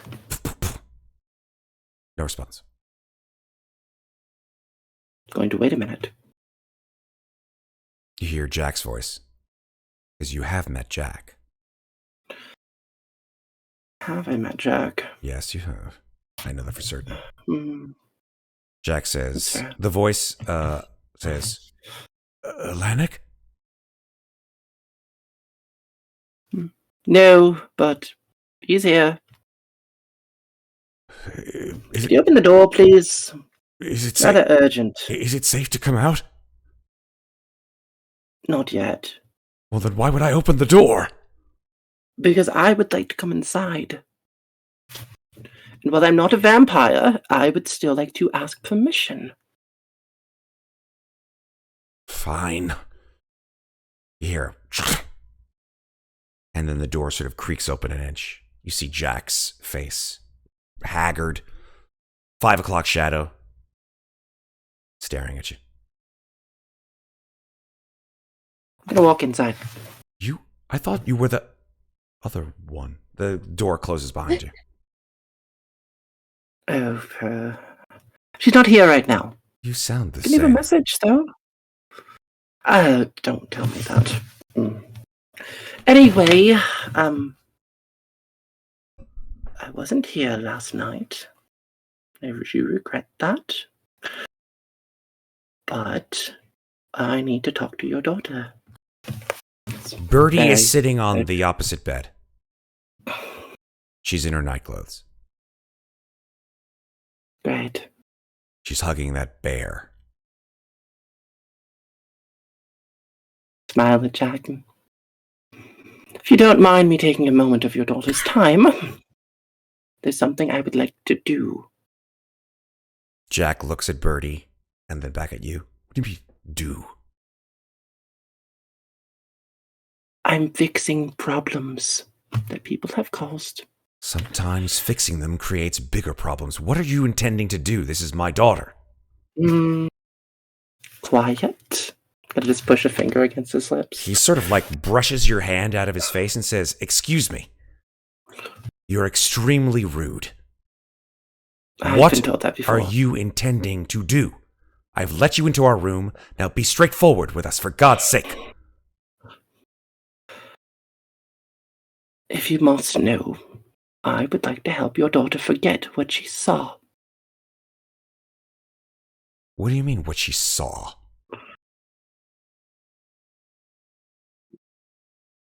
The thing yesterday? Do I really need to explain? Oh, he puts a hand to his head and sort of massages his temple. Oh, of course. How stupid of me.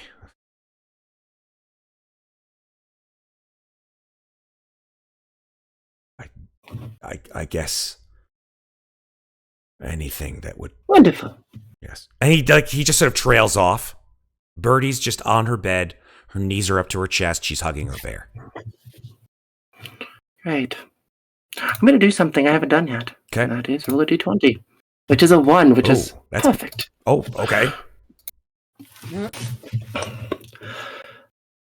Well, I'm going to sit down next to Birdie.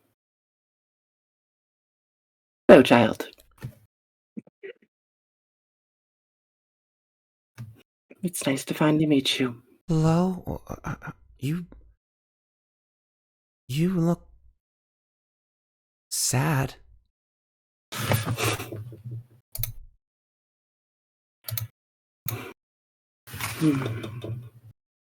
I am.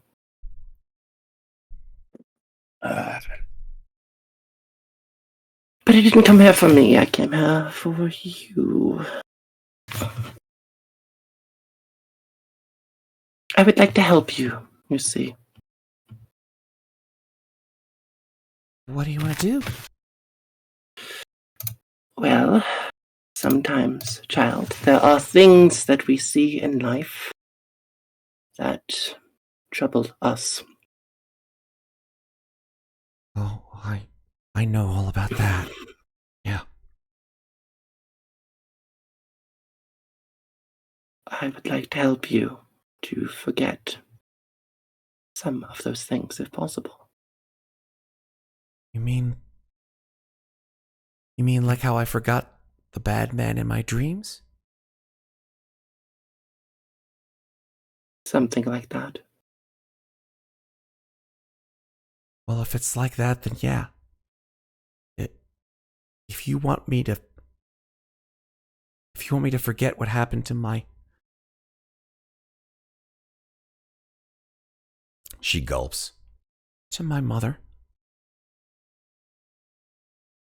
She's still a monster? She's not a monster. Jack crosses his arms. Bites his lip. We all have troubles. Things we'd rather forget. Things we wish did not happen, but I can help you to forget at least one of those things.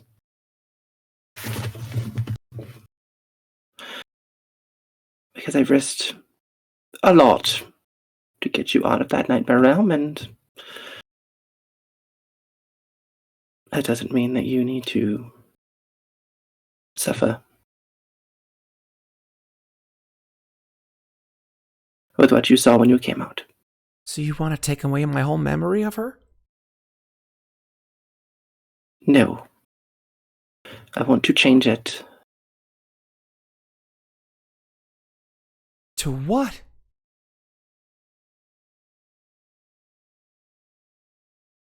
Well, to be completely honest with you, I'd like you to forget what you saw. Because it benefits each and every person here. But if I forget Yourself, what I saw, most of then I'll think that she's still dead. No, you won't. You'll just remember differently, that's all. It'll be nice? It will be nice. Not scary? Not scary. She glances at Jack. Jack nods. And Birdie says, okay, it's not going to hurt, is it? No, it won't hurt. She takes the bear that she's been hugging and she puts it on her pillow. And she says, okay, I'm ready. I need you to trust me. Okay. Right. Ginnifer is going to dig into her things. She's going to take out a spell scroll. A scroll of Mortify Memory. Now, this is a 6th level spell, so I can't normally cast this. So I need to do an Arcana check to make sure I can. Well, guess what? You just got inspiration from JF Messin. Oh, thank you. Nice. Earned. Earned, indeed.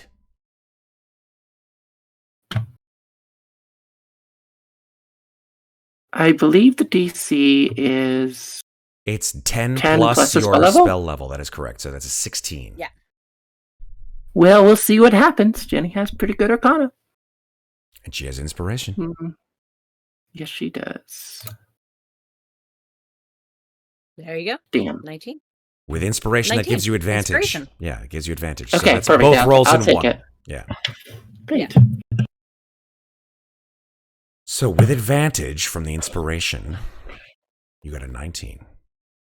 Yes, What do you modify her memory to be? I want to change the 10 minutes of the time in which Louisa exploded out of the coffin, and when she injured both Atlantic and Amnestria. And what I'd like her to remember instead is Mikmick climbing into the wagon and breaking the lid of the coffin and finding that Louisa was alive again within. And within that time frame, I would like for Bertie to have the chance to embrace her mother.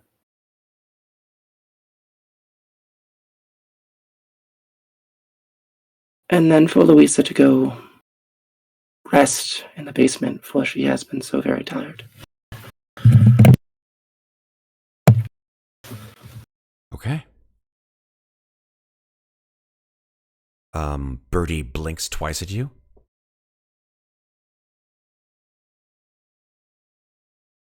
And then she looks over at her father and says, Daddy, when are we going to go see Mommy?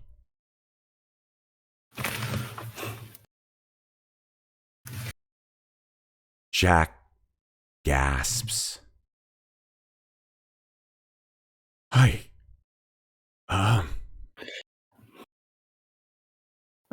Looks it should over. be noted that looks over at you, Ginnifer. Ginnifer would have to have said this outside. Yeah, no, out loud, Jack so has he would have heard no everything. idea what that memory is. So Jack is just sort of like scared shitless. Well, shouldn't he have though? Because he was there. No, meaning that Jack has no idea as to what you have modified her memory to be. Oh no, I would have had to say that out loud. Oh, you say it out loud. Oh, I'm so sorry. I thought this was Yes, something. you have to say it out. Got it. The exact language of modify memory is you have a minute to specify what you want the memory change Got to. it. If and that's it has the to be case, said out loud. They're sort of incapacitated for that minute, and you have Got to it. finish within the minute Okay. for it to work. Great. Then if that's the So case, Jack then would have heard everything I said. heard it and he understands it. So then Jack is not scared. In fact, if anything, Jack has a mixture of feelings. Fear. Elation. Happiness. Uncertainty. Anxiety. All of these things play across his face. And he simply regards his daughter and says, Mommy's very tired, dear. So we'll see her when she wakes up. She's in Mr. Alanic's very special room downstairs. I want to speak to her anyway. But she's a grouch when she gets woken up, so let's leave her to sleep. Why don't I go wake her up for you, yes? I'll be back. And Bertie says, "Yay!"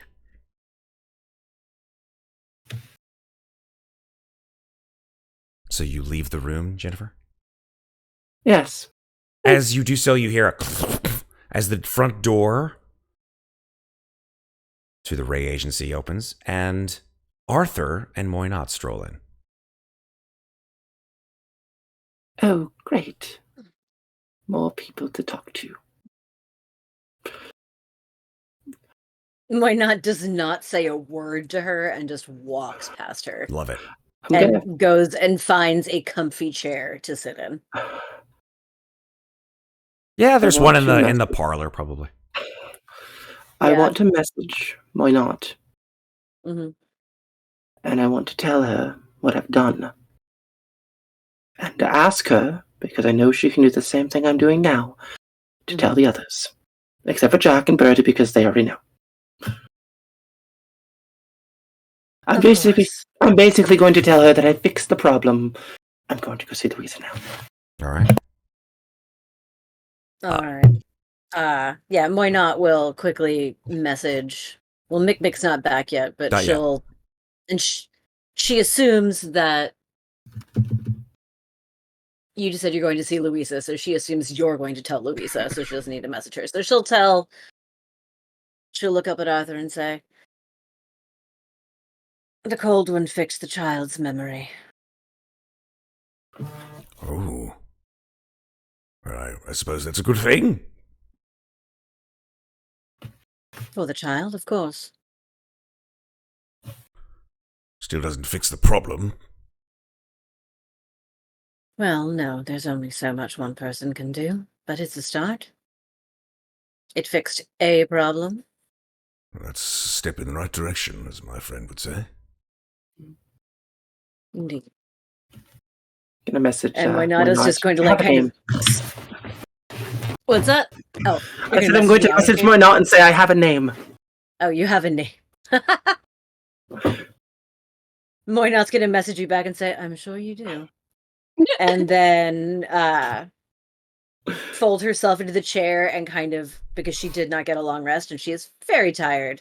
Yeah. Just going to kind of doze off in the chair until she is needed. Fair enough. I didn't mention that those of you did not get long rests. I mean, that's the problem with exhaustion. The point of exhaustion. Oh, trust me, as soon as we get whatever information they're about to give to us, I plan on going to sleep. Fucking hell. I agree with you. Great plan. But I figured somebody probably wants to talk to us in game before that happens. So for now, I'm taking a nap. You nap yourself. I mean, Hafiz is here. Yeah. So I'm having a nap in a comfy chair. Yeah. Not enough time to fill the bathtub. Yeah, I'm with you. That's fair. I'm gonna put myself at 1 hit point for now. Yeah, 1 hit point's good. 1 hit point's perfect. Okay. Yeah. So Louisa, although you hear a commotion, a number of things going on upstairs, front doors opening, people sort of muffled talking and that kind of stuff, you really can't tell what's going on. Yep. I think eventually, after maybe 10, 15, 20 minutes of time, excuse me, Ginnifer returns to the door and opens it again. With clothing. Clothing. Oh, so Alanic didn't bring me clothing. No, because I think Ginnifer said that she was going to bring it to you. Yeah. Okay. So I kept you waiting for longer than I told you I would. Yep. She's just pacing. Yep. That's fair. Oh yeah, right before Muadnhait falls asleep, she tells Arthur to tell Alanic. Totally. Gonna close the door. Close the door. Mikmick, I think by that time, you've sped your way across town and have finally arrived at the agency. Past the zoomies. I don't know if you're... There you are. You are still alive. He's still alive. Luckily. Almost wasn't. Yeah. Came damn close. Yeah. Close. Damn close again. People look at So- you so- strangely for a sec, Mikmick, for a couple of reasons. One, because you've got this sort of like strange outfit on, and you've got like doll And the makeup on your face. Makeup. Oh, his cheeks Yep. have never been so rosy. And Mikmick will run in the door, puff. Even though he doesn't breathe, he'll still be puffing it probably a little bit. I think. I mean, you can't run that distance without puffing. Heck no. Heck no. It's like muscle memory. Your body knows it's supposed to be panting, so it is, even though it doesn't need to. Yeah, exactly. And he'll call it, Alanik, you here? I think the whole house hears Mikmick calling out Alanik. Alanik. Not kind of starts up from where she's napping, looks at Mikmick, and then just closes her eyes. Alanik sort of peels around the corner, up on the top floor, looks down over the banister at you, Mikmick, and says, "Ah, good morning. How are you?" "Oh dear. Not good. Really not good. Did you join a circus overnight?" No, I got kidnapped. I love this fucking. Did you And get I would kidnapped like by to. a circus? I don't understand. No, by a serial assassin, probably. I would want to talk Oh. to you more about it. Which one? I don't know. I love Some kind there. of lady in a veil Oh, yes, looking yes. for little children. I don't know. Oh, yeah, the Weeping Woman. Oh, you counted the Weeping Woman. I'm so very intrigued. Yeah, I can tell you all about it, even show you what I experienced, if it would help you in your detective services. She moves But- around throughout the city. She never stays in the same place twice. That's annoying. Tell me about it. Well, it looks like she's picking up kids and stuffing them full of sawdust. Oh dear. wasn't it yes, nice? Yes, that's her standard MO. But leaving her aside, I'm sure we'll find her one day. How do you fare? You seem to be in good stead. Yeah, other than almost bleeding out because of a knife, but I think I need just a few moments to collect myself. Aha, collect yourself. I see. Yes. I like the humor. It's good. I mean, we gotta have humor about something. That's for after all certain. this Your compatriots have seemingly darkness. returned from various points in the city and several states. If you wouldn't mind, I have a conference with my dear friend Fees. I'm quite intrigued by some of the interest he's paid to our mission. So, make yourself again at home, and feel free to pick up the pieces of where you last left off. Yes, there was one thing that I went out initially for, but, well, didn't get to there. Alec, this may be an odd question to ask, but you wouldn't happen to have a broom, would you? He sighs and tilts the red-tinged glasses up onto his forehead. Says, "Let me understand something, my little friend. You went out in the middle of the night last night looking for a broom and invested yourself in a house of horrors by a serial murderer. You simply could have waited," puts the glasses back on his head, "and simply asked Yes, me 'cause I or didn't want Arthur to for a borrow. broom." I didn't want to borrow. I wanted to buy it outright, but, well, "You could have bought me that broom." And he points down into the kitchen area, and there's like a broom right there. I fucking love it.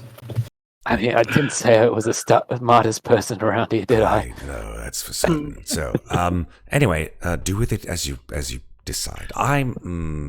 Yes, lovely to talk to you. And he just spins and goes into the room. Got to keep the humor in this dark place. God bless it. Let's. But yes, Yeah. What are you doing with the broom? out of game, Mikmick is going to use this short rest time to do an infusion for Louisa. Cool. We're gonna find He's out. going to try. No, don't say it. Don't say it. Yeah. Don't say it. Save it for Okay. next time. Yes, see? Next episode. Okay. Save it for next episode. So, Okay. Mikmick, you look at the broom, and we cut from you, and you're sort of like a hint of a smile on your face. Yep. Moynot, you're in dreamland. God bless you for I it. am sleeping it off. Ginnifer, I'm calling that a short Hi. rest so I can down, get my inspos. down. I'm down for I short have been rest. waiting for my moment. I guess Ginnifer, you go down to where the door is to Louisa's cell and pass her clothing, Thank you. and the door opens a crack behind you, Ginnifer, and Okay. Bertie's head peeks through. I should have known she'd be curious. Gonna unlock the door of the cage. Let Louisa out. Okay.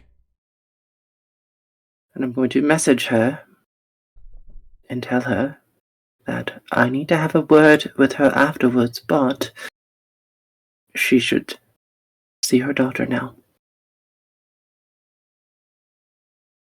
Louisa has finished just frantically pulling on her clothes. And as soon as she sees Bertie's face appear from around the corner, she just starts crying.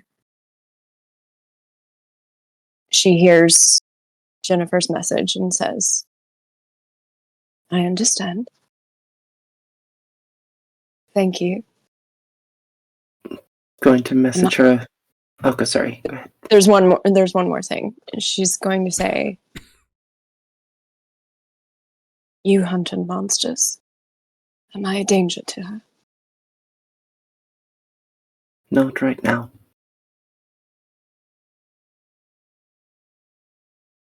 We'll talk after. And Louisa flings open the door and flies to her daughter, drops to her knees in front of her.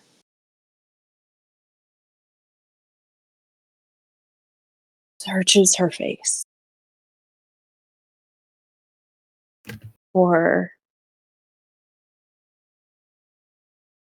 any sign of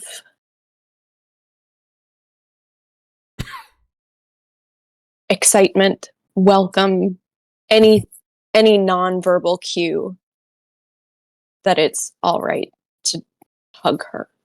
Oh, she's hugging you already. Right.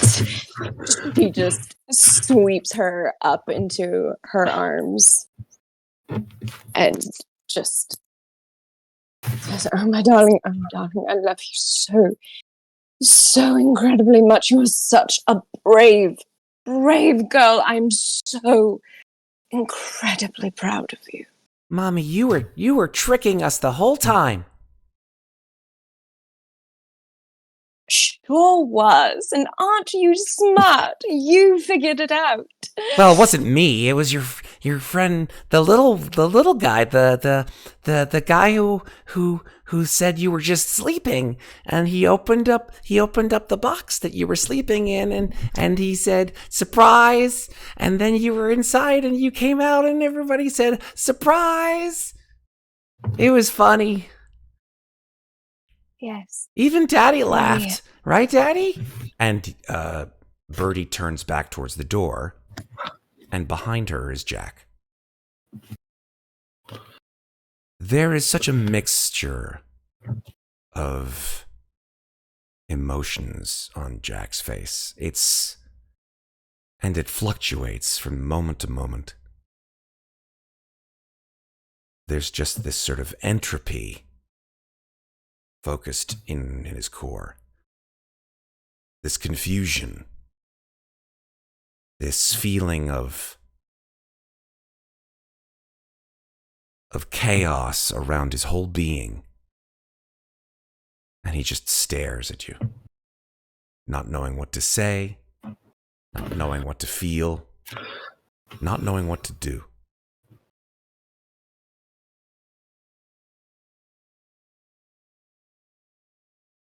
Louisa pulls Birdie in closer and tucks her head against her shoulder so that Birdie can't see her face. And she stares at Jack with a similar countenance. They both know the truth. They both know that nothing will ever be the same. And they both know that something is lurking beneath her surface. And she doesn't take her eyes off of Jack, but this next sentence is for Ginnifer. And hopefully somewhere within Ginnifer, also Amnestria as well. And she goes, "Yes, my darling. Mummy has the best of friends." Oh. And I think we cut from there. A slow fade, perhaps. Not necessarily sure what Ginnifer's face looks like. That's up to you, Maeve. But I think everybody in their particular spots in the house, we end on the room at the top of the stairs. Alanik and Hafiz. Hafiz sits at the table, his fingers laced, looking at Alanik. Alanik, his eyes are focused laser-like on a map in the center of the table. This is the most extensive map that we as an audience have ever seen of the entirety of the domains of dread. Every domain that you have been, and many that you have not, splayed out in pieces, meaning that it is not a single map, that there are pieces in tatters, that they have been just positioned in places where it fits like a giant jigsaw puzzle. In the center of the map, illuminated by text, is the realm Darkon. Close to it is a realm which you are, I'm sure, familiar with, the realm of Barovia. They are not equal in size, as Darkon is much larger than Barovia is. But as we look at the two, it seems like one wants to consume the other. That they have geographies that sort of abut into one another, and they don't necessarily fit exactly. Other realms orbit these two. Lamordia, Falkovnia, a realm called Il-Aluk. Hazlik, a realm called Borka, which you remember being in previously. I could name so many in this wonderful tome that you have never stepped foot in. But that is a tale for another time. And pinned as we see here on this map that we end tonight on, are red pins in these pieces of parchment. 5 in total. And they all seem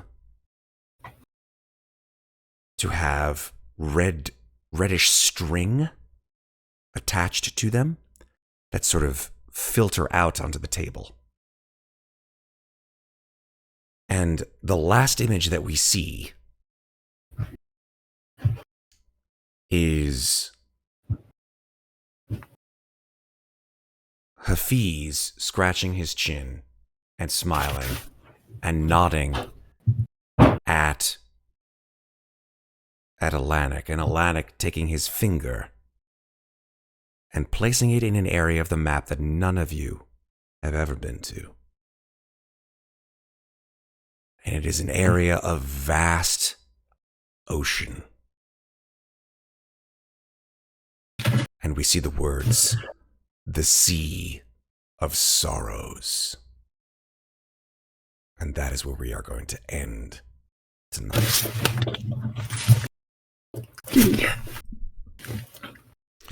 So, we've ended an arc for certain, and we're beginning a new arc. Oh. Under the sea. Under the sea. Under the sea. Under the sea. Life could... I don't know the rest of the lyrics. I need to go watch them. Sarah, I need you to sing the Quipper song. Yes, the Quipper song. Go sing the Quipper song. The Quipper song. I hope somebody's... Matt, you saw that, right? Oh, yeah. I remember. Yeah. So, my voice has completely deteriorated into garbage once again. I need to stop doing that to myself. Let's go ahead and say goodnight before I explode. Let's start. It's illegal. Let's start with the person whose arc it is next. Sarah, where can people find you on the internet? Hello, I'm Sarah. You can find me on the interwebs at Lovely Llama on the social media platform of your choice. I posted something on Instagram for like the first time in a year. I'll try to do it more often, but no promises. And yeah, that is me. Thank you, Sarah. Moving down to the man who escaped a serial killer today. Congratulations. Golf claps. By the skin of his teeth. By the skin of your fucking teeth. I was like, oh, well, I've got Zargul. I mean, I can, just bring Zargul. Yeah. So, Red, where can people find you on the internet? You can find me on our Discord, most likely. I would say that you can find me on the other social media websites, but I don't post there, so my presence there is not as big as that I am on Discord. And my Discord isn't that big either. But you'll most likely see me on Discord. Cool. Either that or playing games on Steam. Oh, yeah. You've got like 7,000 games. God bless you, Red, for having that. Only 700. Only 700. Only. Shit. All right. Only. God damn it. That's so many games, right? That's so much money. Listen, I'm not going to just on judge. Steam. I'm not going to judge. I'm not going to judge. Just Hey, on man. Steam, he says. Meanwhile, Live I your silently life. judge. Exactly. Maeve, hello. Hi. Welcome back Hello. to Ginniferville. Oh, I've missed Jenniferville so much, Matt. Fantastic. I'm glad to be back. Where can people find you on the internet? Well, Matt, you can find me here on Slices and Dices with you and all my friends. Also in Aliens. I don't know when the next one for that is. We're working on it. February We're working on it. I think it's February Yeah. 4th? February First? I think it was the first. First, Yeah, fourth? I think it's first. the It's in our That sounds right. Discord. I'll take a Yeah, look. I mean, you can. Yeah, exactly. You can find me on our Discord too, Oh shit! I gotta put and it in. on Twitter where I do art sometimes and haven't posted anything in forever because Twitter sucks. But Yeah. Ain't that the truth? Mm-hmm. I've posted That's the all I have, Discord though. link for those of you who are wondering in the Twitch chat. If you're watching and want to join our Discord, please by all means do so. Yeah. Finally reunited, and it feels so good, even though you're a werewolf. The gal who played Louisa, that is also Megan. kind of feels good. It kind of feels good. Yeah, I agree. Yeah. Megan, where can people find you on the internet? Woo, that's me. You can find me at Megan Lanapp on Instagram and in our Discord. And on January 28th, with Everyday Heroes, we are premiering right here on this channel, Escape from New York. Nice. It's gonna be so fun. Matt I and agree. Sarah and me Oh, yeah. We're and players now. our friends, some of our friends from Mates of Fate, Yeah. and Pat Yeah. is gonna lead us all Yeah. on a rampage. I can't I'm wait. gonna be fun. hit stuff with a fire axe. It's gonna be I'm going to pull a Moynon and try to persuade people to do shit what I want them to do. And Yeah. I'm going to be the party wizard in a world that doesn't really have magic. yeah. Yay! Amazing. Can't wait for Escape from New York. I love that movie so much. It's gonna be so fun. It really is, and I can't wait for Pat to premiere his DMing style or his GMing style on Slices. I can't wait. To see Yeah. that. Gonna be fun. Let's round this out. Hey, folks, I'm Matt. I'm dying here, but I guess it's appropriate. It's Ravenloft. So, before my voice explodes, I just want to express to you my thanks for joining us here tonight on Ravenloft Domains of Dread. You can catch us here on Slices and Dices most Thursdays and most Fridays between 9:30 and 1:30 in the morning, or on our YouTube channel, which you can check out if you're not already watching us on YouTube. Give us a like, give us a subscribe, give us a follow, whatever you want to do on any of our social media channels on this planet. Boink, head hurts. Please go ahead and do so, because we love you for doing it. I don't have very much more to say other than thank you to our sponsors, JPEG Maps, Into the AM, and Monument Sound, all of which you've seen ads for, so you don't need to hear me shill for them because they're amazing, because you know they are. But other than that, it's time to say good night to y'all. So remember, take care of each other, but don't forget to take care of yourselves. Selves. Elves. Elves. Yes. Don't forget to take care of your elves, Matt. Don't forget Oh to my take care God. of your elves. Thanks for watching, folks. Good night, as my voice dies.